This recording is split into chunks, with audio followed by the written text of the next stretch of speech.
अच्छा तई बतावा का फटला से। सुना तो सुनावत नहीं होत बतावा।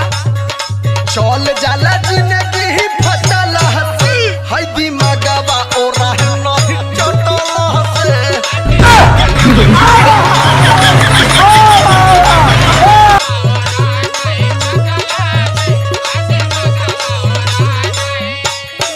चाटा चाटा भौजी देखिला कितना चाटेलू, पेट भर के चाटा एकदम। आज हम तैयार हैं। सही में हाँ। घबराहट ना हुआ हमरे चटले से।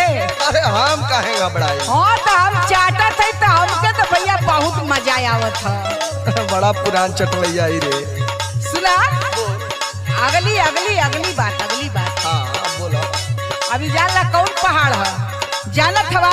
हाँ ये एवरेस्ट वाला है, एवरेस्ट वाला। अच्छा तो तू ले ला टेस्ट एकदम। सुना बोलो। फायदा ना होला लोग